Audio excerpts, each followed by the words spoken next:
Antinatalismo. Desafortunadamente para la humanidad, y tal vez afortunadamente para los tiranos, los pobres y oprimidos carecen del instinto o orgullo del elefante, que se niega a reproducirse en cautiverio. Nicholas Chamfort. No debes casarte y tener hijos o hijas en este lugar. Jeremías. Oh mujeres, si obligamos a los hombres a inclinarse ante la paz, debemos abstenernos de toda profundidad de amor. Ignoraremos su golpe, los golpearemos, y pronto serán rabiosos por una paz. Lisístrata. El antinatalismo es una posición filosófica que asigna un valor negativo al nacimiento. Las comillas se alfabéticamente por autor o palabra clave. Dispuesto alfabéticamente por autor o fuente. ¿Qué? Tener la fuerza infinita solo para pagarse espectáculos angustiosos, imponer masacre, infligir agonía, querer ante sus ojos solo a los muertos y a los moribundos. Frente a este espectador de nuestros dolores extremos nuestra indignación vencerá todo terror, cruzaremos nuestras raspas de blasfemias, no sin un deseo secreto de excitar su furia. ¿Quién sabe?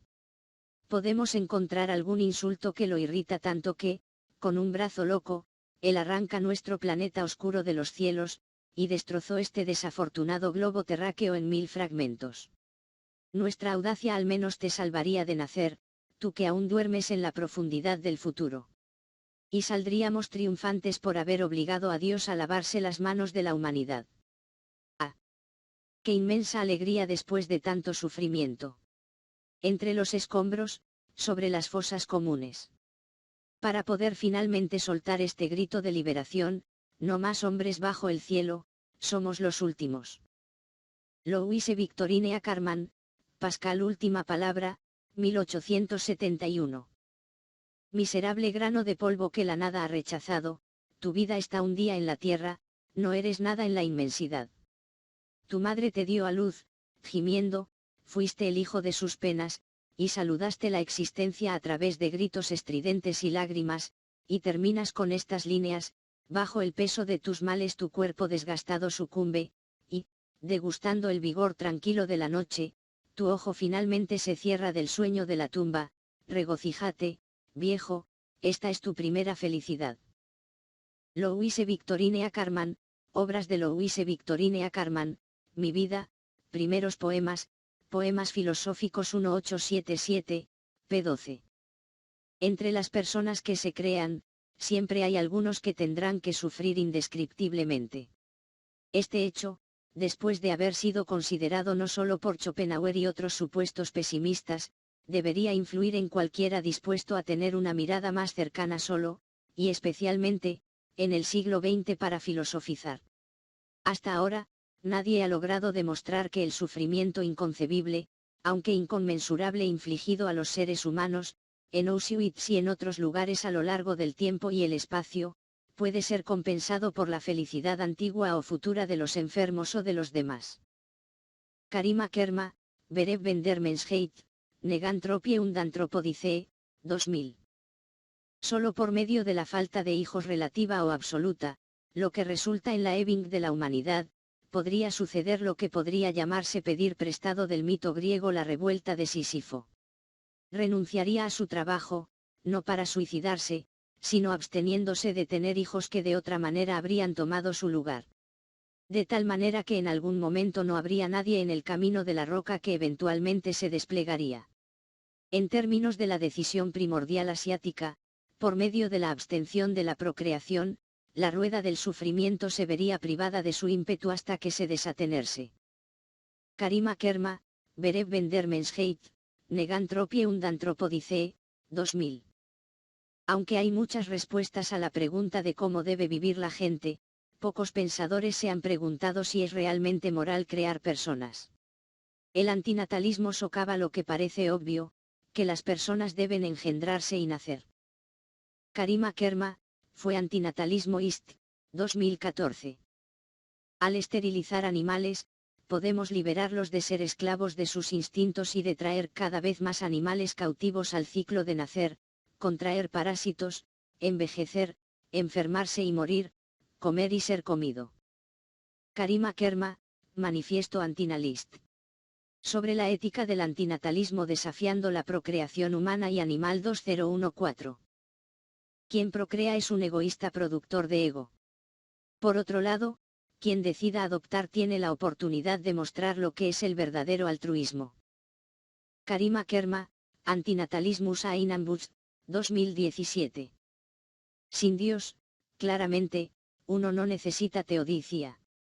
Es decir, ya no tiene sentido investigar asuntos como por qué Dios ha permitido tanto sufrimiento o si la creación de otro mundo que esté profundamente imperfecto fuera posible, habría hecho mejor para renunciar a la creación del mundo y del hombre por completo. Pero la modernidad se libró del deseo de una teodicia sin ver que, al hacer esto, se agobiaba con la obligación de proporcionar una antropodicia en la lugar de este último. Esta antropodicia adopta la forma de la pregunta paralela pero modificada: ¿cómo puede justificarse, ante tanto sufrimiento sufrido en el pasado, ser experimentado en el presente, y esperar en el futuro, que los seres humanos engendren más seres humanos? Karima Kerma, Antinatalismus ein Ambush, 2017. Si a vosotros, hijos, demostraréis, al actuar cuán queridos son los amores, entonces cada voz de sabiduría se une, para pujar por dejarlos en tus lomos. Abulala al-Marri. Estudios de poesía islámica. Mi padre ha perpetrado este crimen contra mí, soy culpable de ninguno. Abulala al-Marri, socialismo árabe. Descripción: se dice que al-Marri quería que este versículo se inscribiera sobre su tumba. Los antepasados del lagarto son la causa de su caza. Abulala al-Marri, Estudios de poesía islámica, 1921. Engendrar es aumentar la suma del mal. Abulala al-Marri, Estudios de poesía islámica, 1921.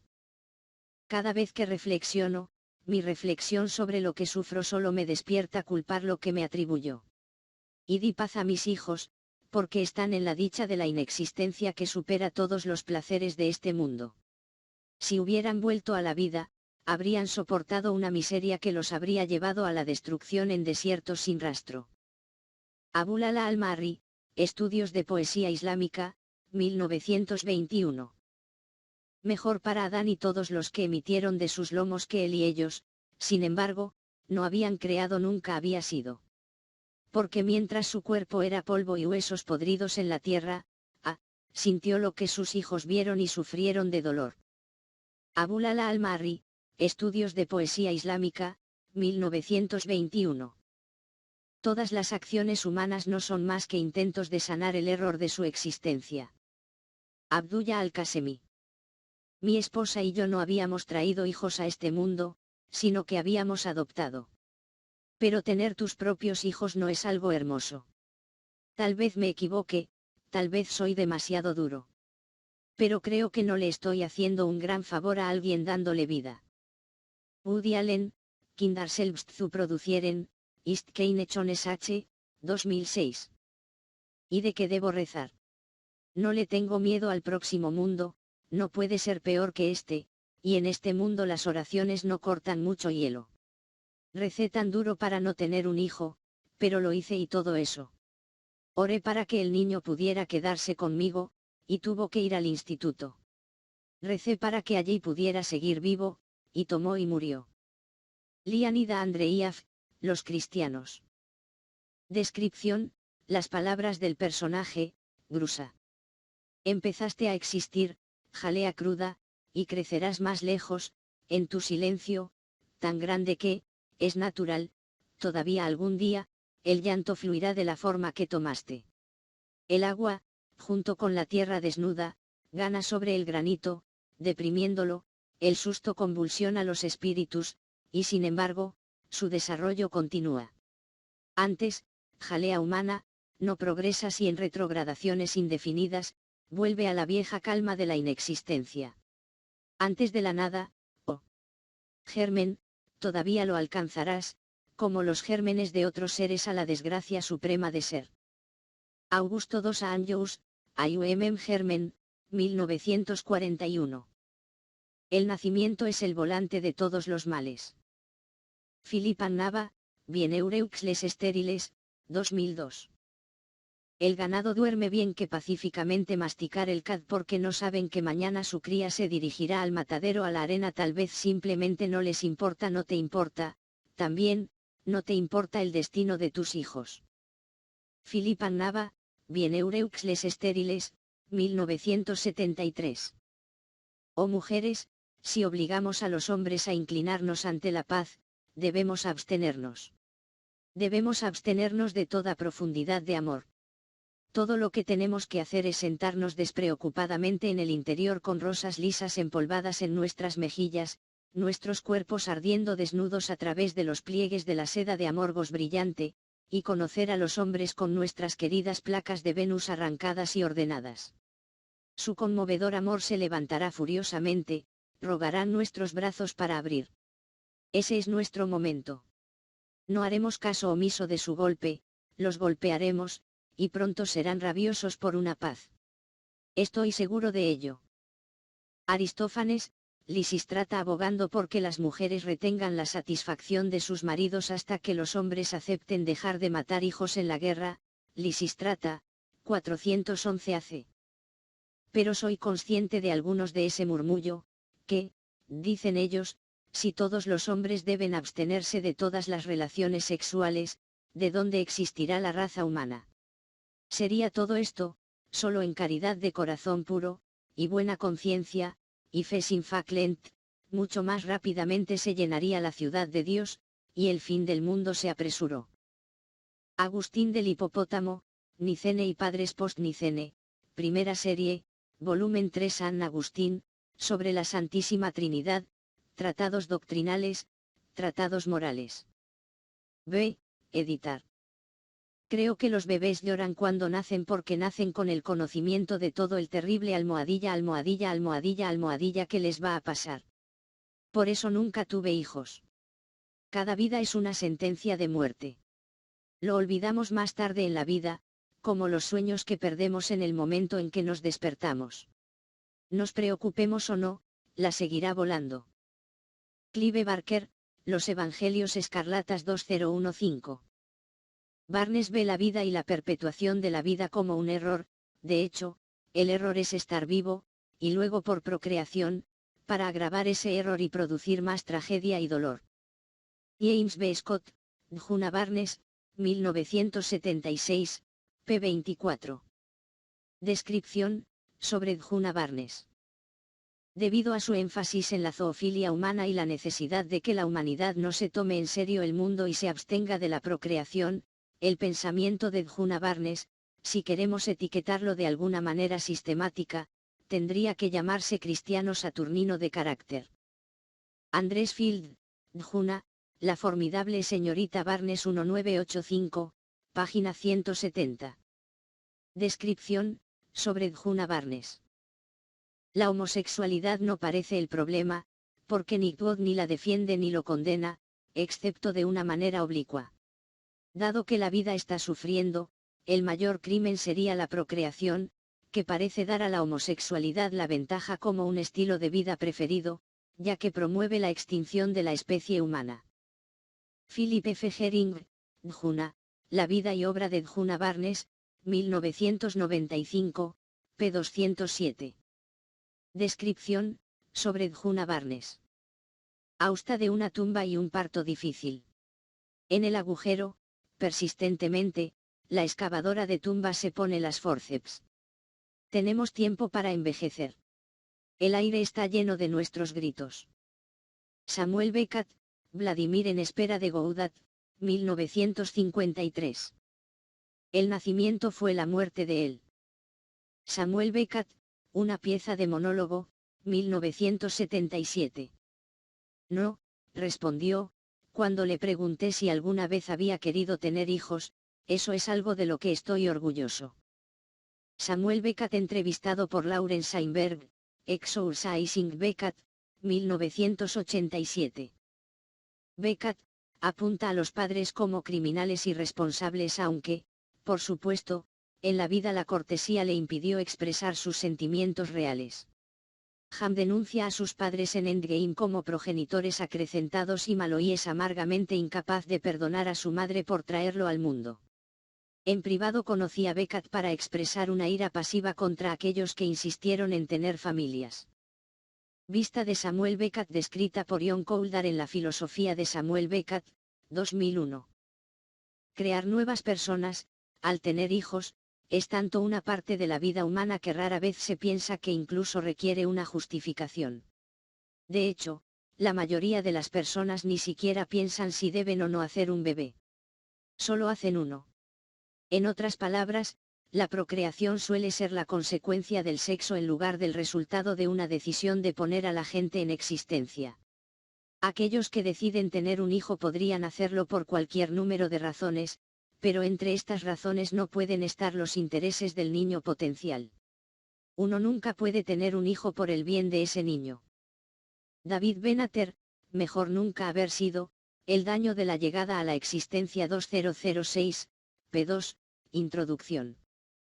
Es curioso que mientras las buenas personas hacen todo lo posible para evitar que sus hijos sufran, pocos de ellos parecen darse cuenta de que la única manera, y única, garantizada de prevenir todo el sufrimiento de sus hijos es no traer a esos niños a la existencia en primer lugar.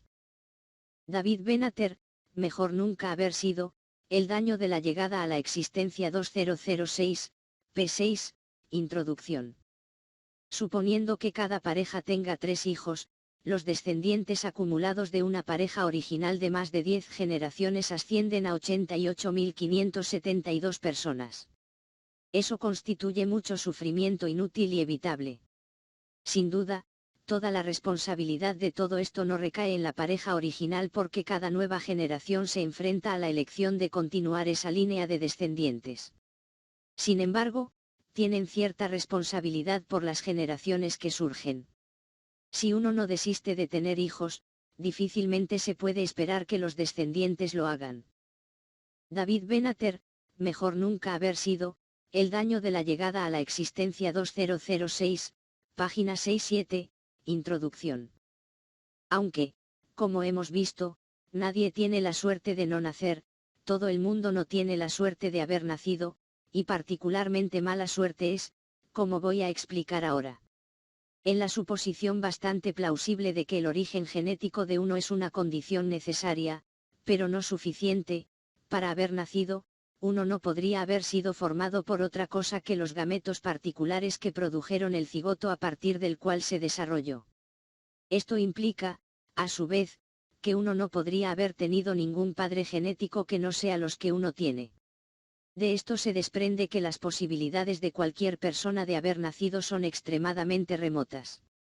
La existencia de una sola persona depende no solo de que los propios padres de esa persona hayan nacido y se hayan conocido, sino también de haber concebido a esa persona en el momento en que lo hicieron.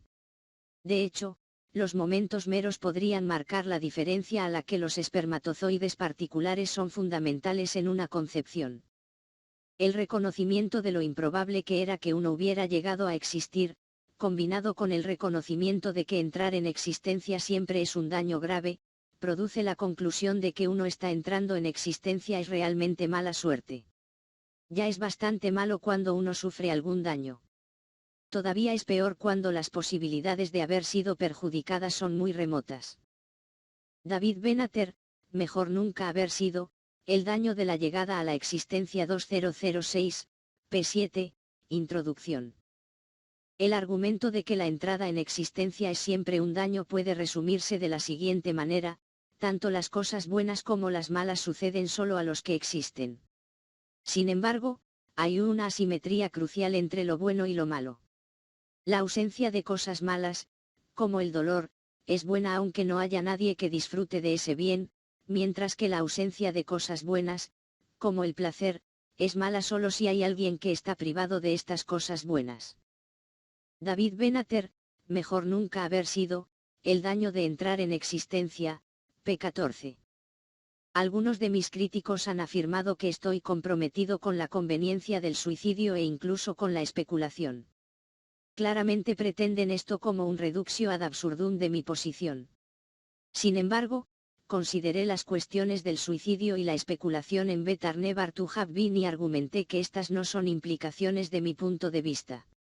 En primer lugar, es posible pensar que ambos que nacen son un daño grave y que la muerte es, generalmente, un daño grave. De hecho, algunas personas podrían pensar que entrar en existencia es un daño grave en parte porque el daño de la muerte es entonces inevitable. David Benater, aún mejor nunca haber sido, una respuesta a, más de, mis críticos 2013. Por lo tanto, procrear es participar en una especie de ruleta rusa, pero en la que el arma no está dirigida a uno mismo, sino a la descendencia. Desencadenas una nueva vida y así someter esa nueva vida al riesgo de sufrimiento indescriptible. David Benater, debatiendo procreación, ¿está mal reproducirse? 2015. Otra vía hacia el antinatalismo es a través de lo que yo llamo un argumento misántropo.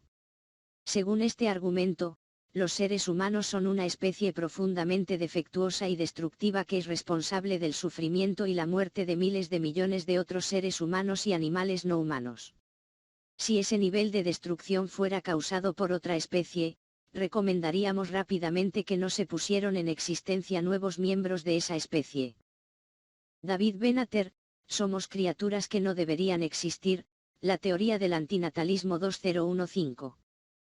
Pocos procreadores potenciales consideran el impacto asterrético de sus hijos potenciales. Pero, ¿cuántos productores más de excrementos y orina, flatulencia, sangre menstrual y semen, sudor, moco, vómito y pus realmente necesitamos? ¿Cuánto más residuos humanos necesitamos procesar? ¿Cuántos cadáveres más necesitamos deshacerse? Sería una mejora estética si hubiera menos gente. David Benater, el argumento misántropo para el antinatalismo 2015, p. 58. La cuestión de si ser o no es una consecuencia y una derivada de la cuestión humana, procrear o no, es extraña que la literatura rara vez lo ponga, que la esté subestimando, asumiendo silenciosamente que la resolución es la misma obviedad intelectual que la obviedad de la práctica de la vida. Henrik Verasa, Biegrzeczi, 1982. Incluso a riesgo de ser considerados locos, no debemos tener miedo de decir que nuestros padres, como los suyos antes que ellos, fueron culpables del delito de procreación, que significa el delito de crear infelicidad, de conspirar con los demás para aumentar la infelicidad de un mundo cada vez más infeliz. Thomas Bernard, Recopilación de pruebas, un libro de memorias, 1985. Engendrar, porque uno ya no quiere estar solo, otra soledad, esto es criminal. Thomas Bernard, Meiler Strauchenfrost, 1963. Todas las noches y cada mañana nacen algunos a la miseria, cada mañana y todas las noches algunos nacen para deleite dulce, algunos nacen para deleite dulce, algunos nacen de una noche interminable. William Blake Augurios de Inocencia, 1880. Todos los que han nacido están sujetos al dictado del nacimiento.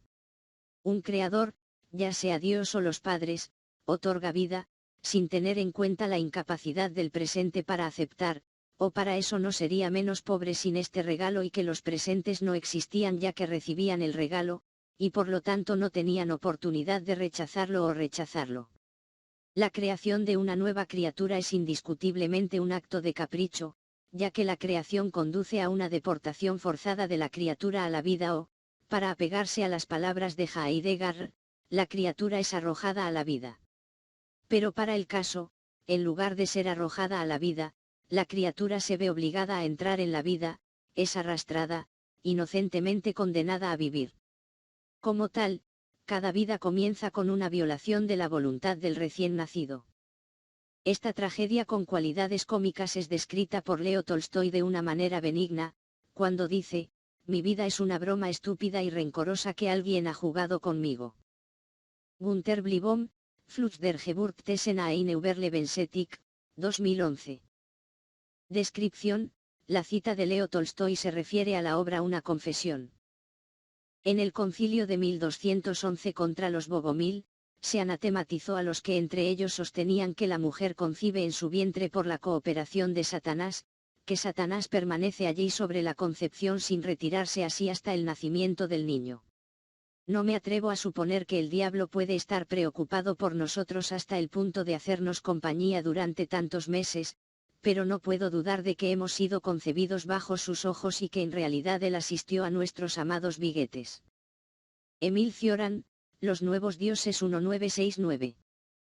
Durante 1300 años hubo grandes movimientos dentro de la Iglesia, o en competencia con ella, que enseñaron que la procreación era mala: gnosticismo, maniqueísmo, priscilianismo, bogomilismo, catarismo. Richard D. Schwartz, Jerome H. Skalnik, Sociedad y el ordenamiento jurídico, casos y materiales en la sociología del derecho, 1970.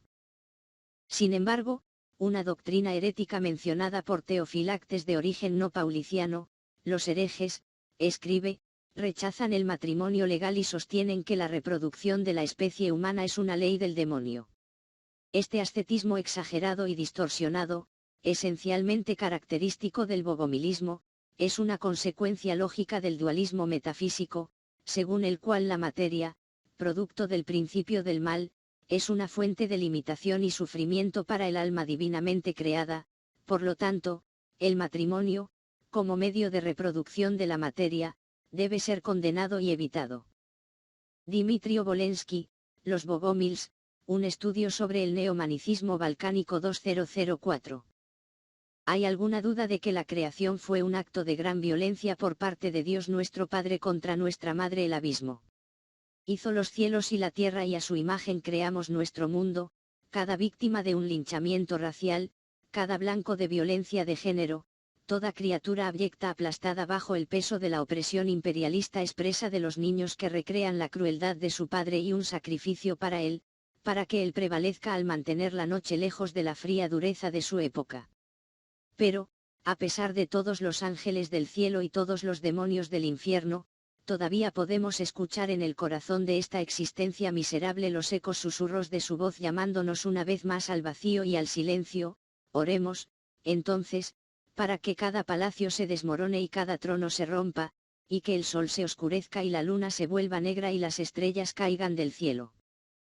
No hay dioses varones que valgan la pena nuestra adoración, no hay dioses blancos que valgan la pena nuestra adoración. Satanás con su promesa de fuerza y fortuna y los viejos dioses con su grandeza caída no eran más que sus otros rostros, y la serpiente y el pramician Lucifer solo actores haciendo su voluntad. Alabamos la debilidad, no la fuerza, confusión, no seguridad, tristeza, no triunfo, oscuridad, no luz esotérica, que nuestros corazones pertenezcan solo a la perdición de la miserable totalidad de su obra y a nuestro anhelo cada uno al vacío, para que ella vuelva a levantarse en toda su tristeza y pérdida para ahogar este mundo en la profundidad de sus lágrimas. Libro de arena, propaganda anarquista oculta 2016. El vivo está llamando al mundo, soy su puerta del mundo. Y cuerpo martillos golpea por la cabeza la puerta de marfil está temblando, la puerta se mantiene. No se abre, tal vez debería dejar Ristrein entender el signo advertencia, tal vez no hay necesidad, tal vez no vale la pena, nada se puede detener, el cuerpo está gobernado por la fuerza, se encoge, se estira, se retuerce, tiembla, se distiene, el vivo intenta destrozar el cuerpo, explota desde dentro, soy el cuerpo circundante, la puerta del mundo, soy lo que quiere romper la puerta, curva, no puede soportar la presión, se abre ligeramente, Rim, deslizarse aparte no es suficiente para dejar que los vivos se vayan, pero lo suficiente como para que sienta la veta del mundo, hágale saber que mire a través de la grieta mientras todavía hay tiempo, el tiempo ha llegado, los rollos vivos en un canal blando en el moco y la sangre bebe el moco de la iniciación, soy su camino resbaladizo, el camino sangriento del mundo, entendió que vuelve a dibujar aire. Empujar. Más difícil. No. En el vientre. Empuja hacia el ano. Como hacia la caca. Saquen aire. Empuja hacia abajo. Esto no es empujar. Ni siquiera el esfínter se vuelve abultado. Duro, empuja más fuerte. Más difícil. Más duro. No empujes. No empujes. No empujes, digo yo. Pantalón como un perro. El vivo gira la cabeza. Li, lag, bluer. Jolanta Braxkzaina, Escelini Isnienia, 1992, páginas 45-46. Descripción: uno de los villancicos polacos más conocidos tiene las palabras, lag, bluer, es canción de cuna cantada a Jesús. La fórmula del parto es, que continúe la situación actual. Un mensaje increíble. Olvídate del sufrimiento, deja de rebelarte. Esto significa la aceptación de todo lo que sucede, sugiere que la existencia tiene un valor indiscutible. También resulta que la existencia no es tan independiente de nuestra voluntad como podríamos pensar, pero nosotros somos los que hacemos el gesto final de consentimiento. Y por lo tanto, somos responsables. Jolanta Braxkzaina, Escelini Isnienia, 1992, página 48. La filosofía del acto de nacimiento es antisocial, porque sugiere que el mundo no requiere mejoras, y toda la dificultad es que debe ser aceptado. También es amoral, porque requiere que nos aceptemos a nosotros mismos. Elimina la supuesta culpabilidad e impide las acusaciones. Ni siquiera trata de escalar el andamiaje de principios morales decentes, ni trata de diseñar justicia social. Estos proyectos son demasiado sofisticados, demasiado distantes para ser leídos desde la entrepierna. Sin embargo, la falta de sutileza moral no corta el camino de las consecuencias metafísicas. Jolanta Braxkzaina, Escelini Isnienia, 1992, página 50. Quien da a luz hace un sacrificio a un dios salvaje que es vida. Jolanta Braxkzaina, Escelini Isnienia, 1992, página 54. Traer a un niño al mundo sin su consentimiento parece poco ético. Dejar el útero parece una locura. El útero es nirvana. Está tropezando con un orbe eterno fuera del continuo espacio-tiempo. Es una rave cálida y húmeda en el centro de la Tierra, pero eres el único Reibar. No hay una extraña guía de la nueva era. No hay un techno de mierda. Solo estás tú y el infinito. Melissa Brodar, Tan triste hoy, Ensayos personales, 2016. La procreación es algo imposible para mí. Nunca me perdonaría por poner a alguien en el corredor de la muerte. Elisa Brun, La mort dans le ame, Tango avec Cioran, 2011. Buda afirma sus propuestas en el estilo pedante de su época. Él los lanza en una forma de sorites, pero, como tal, es lógicamente defectuoso y todo lo que desea transmitir es esto, ajeno al sufrimiento al que está sometida la vida, el hombre engendra hijos, y por lo tanto es la causa de la vejez y la muerte. Si solo se diera cuenta del sufrimiento que añadiría por su acto, desistiría de la procreación de los niños, y así detener el funcionamiento de la vejez y la muerte. Hari Singh Gour, El espíritu del budismo, 1929. Eran buenos budistas, y todos los buenos budistas saben que engendrar es simplemente un asesinato pospuesto. Aldous Huxley, Isla, 1962. Descripción: las palabras del personaje, Ranga. No nos apresuramos hacia la muerte, huimos de la catástrofe del nacimiento, sobrevivientes luchando por olvidarla. El miedo a la muerte no es más que la proyección hacia el futuro de un miedo que se remonta a nuestro primer momento de vida.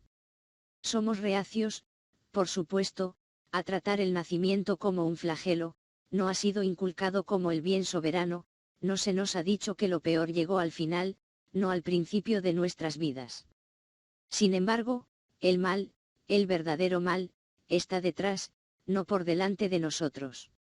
Lo que escapó de Jesús no escapó de Buda. Si tres cosas no existieran en el mundo, oh discípulos, el perfecto no aparecería en el mundo. Y antes de la vejez y la muerte sitúa el hecho del nacimiento, fuente de toda enfermedad, de cada desastre. Emil Cioran, El problema de nacer, 1973. En los escritos budistas, a menudo se menciona el abismo del nacimiento. Un abismo de hecho, un abismo en el que no caemos, sino del que, en cambio, emergemos, a nuestro disgusto universal. Emil Cioran, El problema de nacer 1973.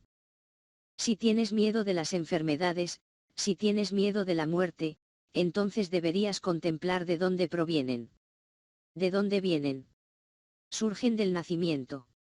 Así que no te entristeces cuando alguien muera, es solo la naturaleza, y su sufrimiento en esta vida ha terminado. Si quieres estar triste, entristece cuando nazca la gente, oh. No, han vuelto. Van a sufrir y morir de nuevo. Ajahn Chah, no Ajahn Chah, Reflexiones, 1994. Nuestro nacimiento y muerte son solo una cosa. No puedes tener uno sin el otro. Es un poco gracioso ver cómo en una muerte la gente está tan llorando y triste, y en un nacimiento lo feliz y encantado. Es delirio. Creo que si realmente quieres llorar, entonces sería mejor hacerlo cuando alguien naciera. Llora en la raíz, porque si no hubiera nacimiento, no habría muerte. ¿Puedes entender esto? Ajahn Chah, no Ajahn Chah, Reflexiones, 1994. Budismo: el último intento de poner fin a su nacimiento. Esto es lo que es el nirvana. No habrá más nacimiento, diría el ángel del apocalipsis budista. Emil Cioran, Callers 1957 a 1972, 1997. Un joven monje se había enamorado profundamente de una hermosa damisela. Abandonó el templo en el que vivía y se fue al pueblo con la intención de declararle su amor. Como ya estaba oscuro cuando llegó, se registró en una posada y se fue a descansar. Esa noche soñó que se había casado con ella. Entró en su cámara, le hizo el amor, después de algún tiempo tuvieron gemelos. Cuando tenían 13 años, uno de ellos cayó al río y se ahogó. El padre, atrapado por el dolor, lloró sin cesar, y así fue como se despertó, lleno de lágrimas. Por la mañana, volvió sobre sus pasos y regresó una vez más a su templo. Taisen de Shimaru, Historias Zen, 1990. Tal vez el renacimiento es simplemente tener hijos. Jack Kerouac, Cartas seleccionadas, 1957 a 1969, volumen 2, 1999. Descripción, sobre el budismo. Nanda, no ensalza la producción de una nueva existencia ni un poco, ni ensalzo la producción de una nueva existencia ni siquiera por un momento. ¿Por qué? La producción de una nueva existencia está sufriendo. Por ejemplo, incluso un poco de vómito apesta. De la misma manera, Nanda, la producción de una nueva existencia, incluso un poco, incluso por un momento, está sufriendo. Por lo tanto, Nanda, lo que comprende el nacimiento, a saber, la aparición de la materia, su subsistencia, su crecimiento y su aparición, la aparición, subsistencia, crecimiento y aparición del sentimiento, la conceptualización, las fuerzas de condicionamiento y la conciencia, todo lo que está sufriendo. La subsistencia es una enfermedad. El crecimiento es la vejez y la muerte. Por lo tanto, Nanda, ¿qué satisfacción hay para alguien que está en el vientre de la madre deseando la existencia? Gautama Buda, Garbhakrtistra, el extra en entrada en el útero, la versión más antigua del sutra que sobrevivió es una traducción al chino de Dharmaraka de 281 o 303. Cioran tiene razón. Un hombre verdaderamente honesto y responsable preferiría no nacer. Valeriu Butulescu, Aurifero Noroi. Dar a luz a aquellos que pueden pero sufren muchos años, y mueren, mi thinks es simplemente propagar la muerte, y multiplicar el asesinato. Lord Byron, Caín, 1821. Descripción, las palabras del personaje, Caín. C. Editar. Dada una contingencia donoso nacimiento, toda dor e inútil. Un dor inútil e insuportável. Ergo, ter nascido e insuportável. Nese sentido, dada la contingencia de nuestro nacimiento, todo dolor es inútil. El dolor inútil es insoportable. Ergo, el nacimiento en sí es insoportable. En este sentido, nacer es inmoral. Nacer tiene un peso moral, una problemática, no es, como suele pensar la ética afirmativa, un hecho puro, inocente y que no requiere una opinión crítica. La ética afirmativa está dispuesta a sostener la inmoralidad de la totalidad del mundo única y exclusivamente para salvar la moralidad de su origen. La ética negativa sugiere lo contrario, el rescate de la moralidad del mundo después del descubrimiento de la inmoralidad de su origen, y el mismo problema de las teodicies invierte, como es la inocencia del mundo compatible con la maldad divina. Julio Cabrera, Progetto de Ética Negativa, 1989, p. 21. El sufrimiento es algo que está, pura y simplemente, conectado con el ser. Algo no se puede poner en funcionamiento sin dolor. Por lo tanto, el dolor no es una maldición, ni un castigo, ni una anomalía, ni un desajuste, ni una desviación, sino la conditio sine qua non de ser. Ser es una condición necesaria para sufrir. La ética afirmativa, en la medida en que respeten el valor de la coherencia, no debe proclamar la eliminación del dolor como su preocupación. Julio Cabrera, Progetto de Ética Negativa, 1989, p. 22. Las enfermedades generalmente nos parecen algo inesperado, debido al llamado estado predeterminado de buena salud. La dificultad de medir la salud es en el hecho de que la mayoría de los indicadores existentes son negativos, es decir, sirven para medir la ausencia de salud. La buena salud, contrarly, puede ser vista como una anomalía accidental, no como un atributo intrínseco, y aún menos, como un derecho de los seres humanos. Frente a una enfermedad, lo que habitualmente llamamos vida es un esfuerzo por sobrevivir, resistir, mantenerse, persistir, soportar, perseverar. La cuestión ética fundamental consiste en que, como creadores potenciales de la vida de otro ser humano, no podemos hacer predicciones sobre los mecanismos de supervivencia del posible ser, su vulnerabilidad al dolor estructural. No tenemos derecho moral a hacer una predicción estandarizada sobre esta vulnerabilidad. La felicidad siniestra y superficial, con la que nuestra sociedad acoge el embarazo y el nacimiento, debe necesariamente enfrentarse a sus propias categorías éticas, si somos profundos en nuestra reflexión. Julio Cabrera, Progetto de Ética Negativa, 1989, p. 22 a 23. Una asegura social no usa organizacao críticamente una moralidade da paternidade, e a procriaca. Nuestra organización social asegura sin críticas la moralidad de la paternidad, y la procreación se presenta como un valor naturalmente positivo. Por el contrario, cualquier problematización de estos valores se verá como demoníaco. Pero la situación reflexiva es perfectamente clara, o abandonamos el valor de evitar el dolor inútil, o nos problematizamos la moralidad poco crítica de la procreación. Si la reflexión moral es ser racional, buscar la verdad, etc., tiene que enfrentarse a esta alternativa. Julio Cabrera, Progetto de Ética Negativa, 1989, p. 28. Si la libertad, según la propia moral tradicional, es un valor ético fundamental, la base misma de la ética, hay que ser conscientes de que la creación de un niño puede ser la primera gran falta de respeto a la libertad de la persona humana. La cuestión de la libertad sufre aquí el mismo problema que la cuestión del dolor, es una cuestión de valor ético que la ética afirmativa tradicional es incapaz de radicalizar. Julio Cabrera, Progetto de Ética Negativa, 1989, p. 28. Matar a alguien e dar nacimiento a alguien sao duas acoes. Matar a alguien y dar a luz a alguien son dos acciones violentas a través de las cuales, mágicamente, el hombre trata de ponerse en el lugar de Dios. La víctima de un homicidio siempre está indefensa, pero nunca tan indefensa como la víctima de un nacimiento. El parto derrama tanta sangre inocente como un homicidio. Si la procreación es una libre elección, entonces la vida es fundamentalmente innecesaria. Julio Cabrera, Progetto de Ética Negativa, 1989, contraportada.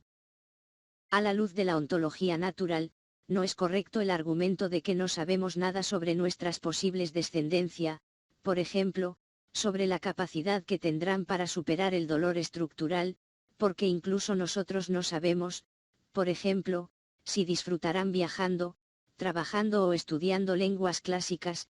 Sabemos que serán seres indigentes, decadentes, desocupados que empezarán a morir desde el nacimiento, que se enfrentarán y se caracterizarán por disfunciones sistemáticas, que tendrán que constituir sus propios seres como seres contra los demás, en el sentido de lidiar con la agresividad y tener que descargarlo sobre los demás, que perderán a los que aman y se pierden por aquellos que aman ellos, y el tiempo tomará todo lo que logran construir. Julio Cabrera, una crítica a la moral afirmativa, una reflexión sobre la muerte, el nacimiento y el valor de la vida, 1996, página 54. Sin duda, no justificaríamos moralmente el comportamiento de alguien que envió a un colega a una situación peligrosa diciendo, lo envié allí porque sé que es fuerte y se las arreglará bien. Las fortalezas del recién nacido no alivian en nada la responsabilidad moral del procreador. Cualquiera respondería, esto es irrelevante. Tu papel en el asunto consistió en enviar a la gente a una situación que sabes que era difícil y dolorosa y podrías evitarlo.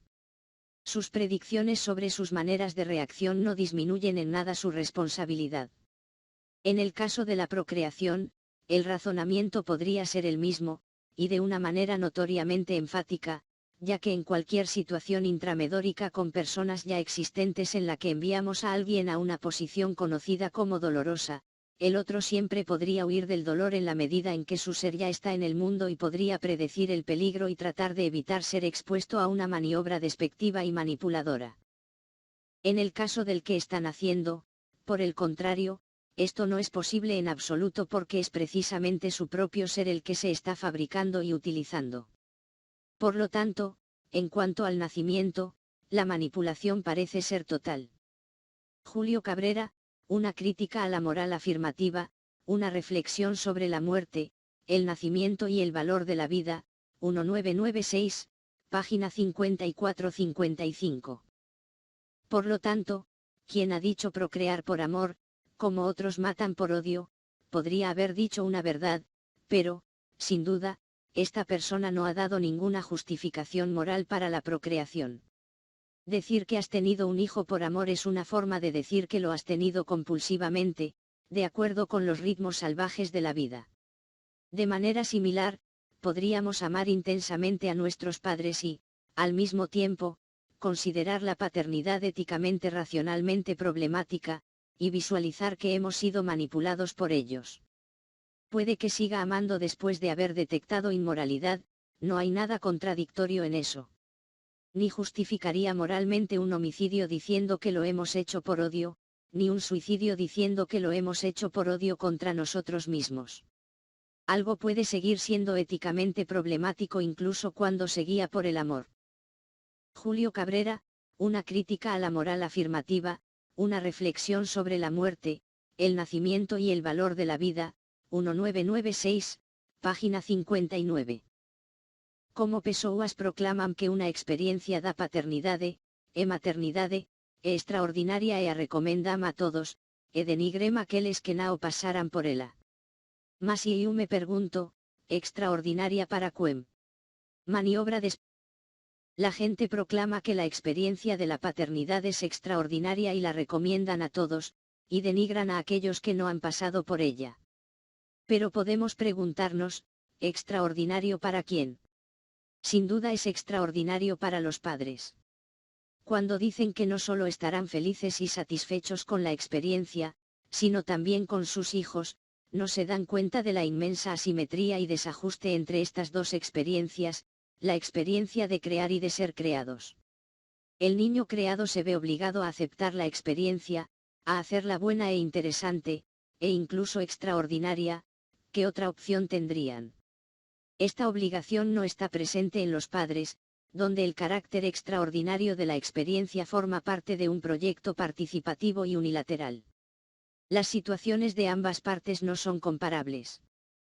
Por lo tanto, cuando algunos responden, no tiene sentido que quieras demostrar que la vida es mala, usted no puede decidir por su hijo, tal vez les gustaría vivir, ¿qué significa eso?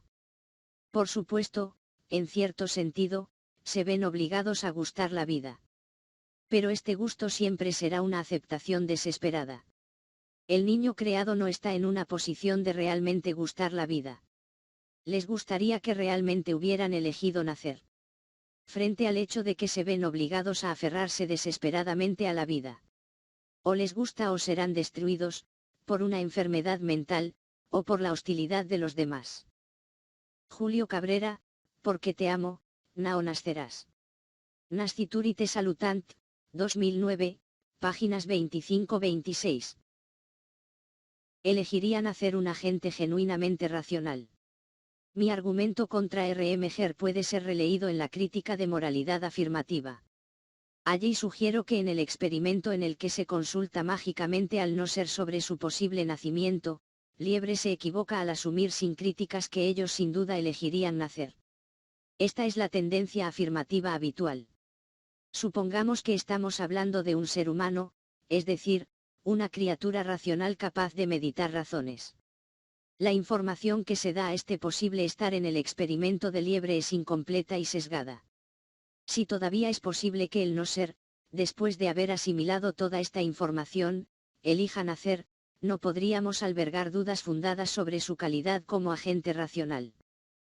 Si todavía es posible que el no ser, después de haber asimilado toda esta información, elija nacer, no podríamos albergar dudas fundadas sobre su calidad como agente racional. Julio Cabrera, porque te amo, no nacerás. Nasci. Los filósofos siempre han hablado de la vida como una preparación para la muerte, y de la filosofía como un aprender a morir. Pero hay una sabiduría antes de eso, aprender a abstenerse, no poner a nadie en la situación de tener que aprender a morir. Julio Cabrera, porque te amo, no nacerás. MV dice que el rechazo de la vida aparece en estados posteriores, pero que en el momento del nacimiento, y ya antes, todo es aceptación de la vida, los adultos tratarán de suavizar, movimientos que se repetirán a lo largo de su vida, desesperación inicial seguida de comodidades protectoras, pero las comodidades son posteriores a la desesperación es lo primero, y las comodidades son las reacciones. No están al mismo nivel. Asimetría. Los adultos tratarán de suavizar, movimientos que se repetirán a lo largo de su vida, desesperación inicial seguida de comodidades protectoras, pero las comodidades son posteriores a la desesperación es lo primero, y las comodidades son las reacciones. No están al mismo nivel. Asimetría. Julio Cabrera, 24-20.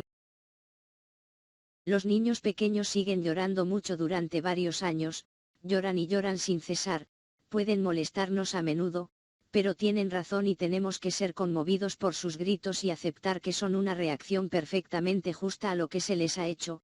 Algunos lloran hasta edades muy avanzadas, hasta encontrar otras formas de protesta y manifestación del sufrimiento, incluso como adultos, seguimos llorando de diversas maneras. Julio Cabrera, acerca da superioridade intelectual e existencial do pesimismo sobre optimismo, réplica a Marcus Valerio, 2010, p. 26. El padre sabe perfectamente que están dando un producto de dudosa calidad solo por su propio logro y felicidad, al admitir que la persona puede querer devolverlo, ellos mismos entienden plenamente la naturaleza dudosa del don. Julio Cabrera, acerca da superioridade intelectual e existencial do pesimismo sobre optimismo, réplica a Marcus Valerio, 2010, p. 28. Lamentar tener que morir debe ser estructuralmente idéntico a lamentar haber nacido, porque no está en nuestro poder nacer de una manera no mortal. Julio Cabrera, entre dos muertes, de muerte a muerte 2011. Lo mejor habría sido no nacer. No nacer es, en una ética negativa, el bien absoluto, pero es, precisamente, el bien que no se puede buscar. Atención, la situación es más radical que en el caso de bienes que se pueden buscar pero nunca lograr, ni siquiera se puede buscar nacer. Julio Cabrera, resumen de la cuestión ética en filosofía de Julio Cabrera 2014, p8. La gente habla de la maravillosa experiencia de la paternidad. ¿Alguna vez te has preguntado por qué es tan maravilloso? Puede ser maravilloso porque es muy manipulador, manipular da mucho placer, porque tienes una persona en tus manos. Cuando el niño es pequeño lo usas como quieras, peinas como quieras, cortas el cabello, te pones en la mesa, como lo he visto con frecuencia. Los adultos juegan con el niño, personas que no tendrían ningún tema de conversación o interacción, cuando sus vidas grises vacías e insignificantes saldrían a la luz, el niño los salva. Julio Cabrera, nacimiento como un problema bioético, primeros pasos hacia una bioética radical 2018, 44, 38-45, 22.000.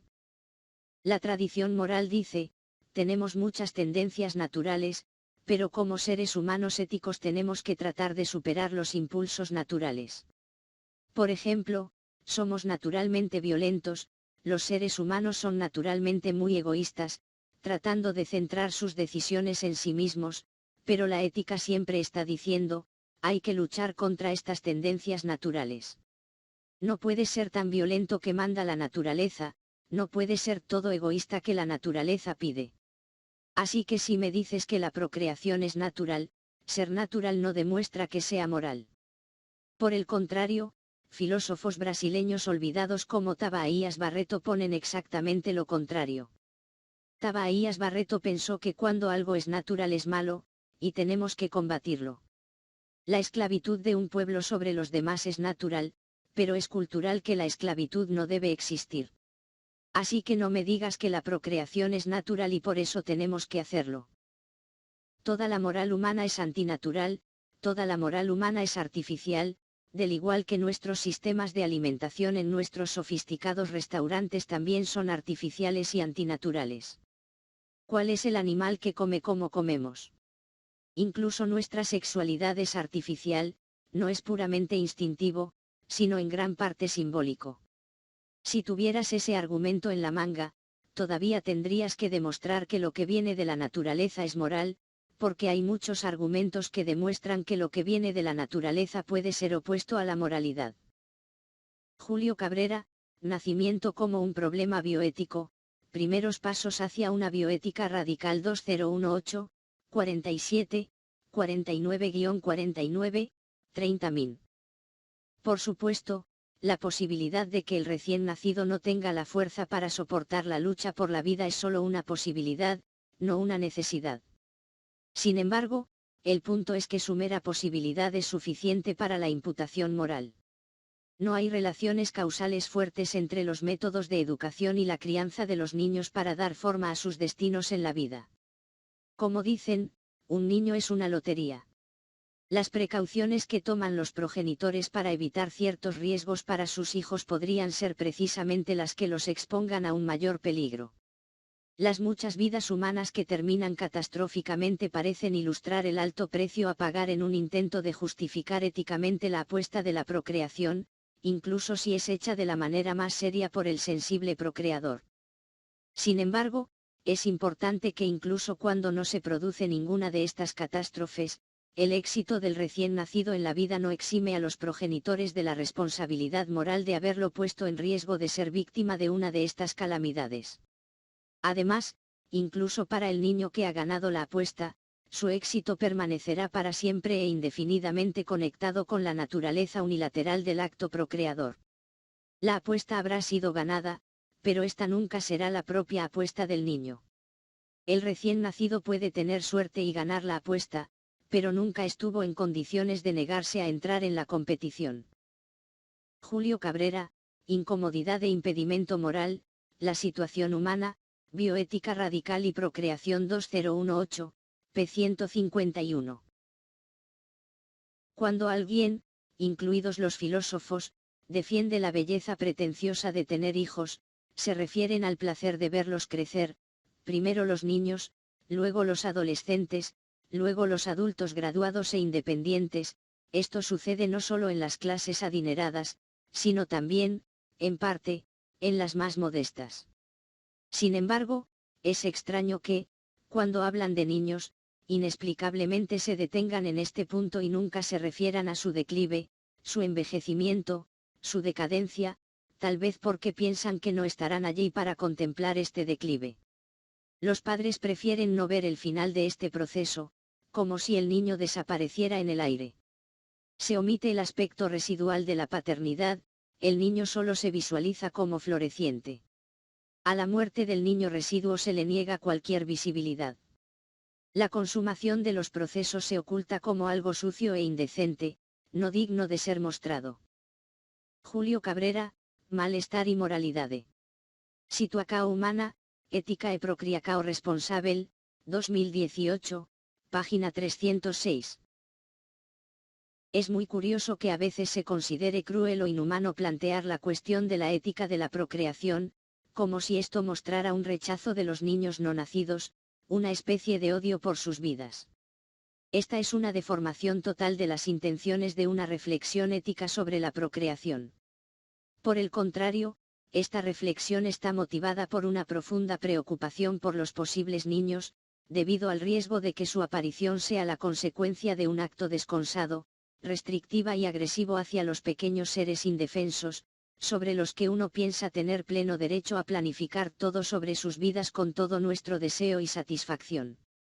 Una gran parte de la revuelta que despierta en el mundo adulto debido a la simple mención de este tema indica que los padres obtienen un gran placer en el acto procreador, y reaccionan a veces airadamente contra aquellos que cuestionan esta poderosa fuente de placer, y en consecuencia el inmenso poder sobre el que va a nacer. Este poder total sobre otra vida es intensamente seductor y nadie quiere renunciar a él. Pero en la reflexión ética, sea cual sea el tema, nunca se trata de evaluar solo la satisfacción que obtenemos de nuestras acciones, sino de reflexionar si lo que hacemos es correcto o no, si el poder que podemos acumular sobre seres más indefensos está o no éticamente justificado. Julio Cabrera, Malestar y moralidade. Situação humana, ética e procriação responsável, 2018, página 463. Lo más curioso es que los seres humanos de clases más pobres suelen ser los que cultivan una adoración ilimitada por su madre por haberlos criado con tantos sacrificios. Sufren todo tipo de miseria, pobreza extrema, enfermedad, delincuencia, discriminación, exclusión y tortura, sin darse cuenta de que fueron sus padres quienes los pusieron en esa situación por su propio placer o por descuido irresponsable. Y cuando el niño comete algún acto dañino impulsado por la desesperación en la que fueron colocados, la gente todavía simpatiza con la pobre madre por tener un hijo que es tan desagradecido. Toda la miseria heredada mágicamente se convierte en responsabilidad del niño. El mismo esquema argumentativo que se aplica aquí, también se aplica en las teodicies. El padre impecable creó a su hijo por amor, les dio algo muy valioso, y también los hizo libres, mientras que el niño, siendo libre, pecado, se comportó erróneamente y profanó esta cosa muy valiosa que se les dio, causando insatisfacción por su desafortunado padre. Es un esquema casi tragicómico, porque es exactamente lo contrario que parece ser cierto. Nuestros padres nos dieron, por su propio placer y beneficio, algo de valor muy dudoso que nosotros, como resultado de la sujeción y la necesidad, es decir, muy lejos de cualquier libertad real, tenemos que tratar de mejorar con mucho esfuerzo. Mientras no reviertamos esta valoración prevaleciente en nuestras sociedades, las cuestiones éticas ni siquiera pueden empezar a considerarse seriamente, porque la relación visceralmente egocéntrica y manipuladora de la madre con sus hijos seguirá siendo considerada como un paradigma de moralidad ética, que parece, al menos, un error crucial de apreciación, una mitología muy grave, una mitificación colosal. Julio Cabrera, Malestar e moralidade, situação humana, ética e procriação responsável, 2018, pp 538 a 539.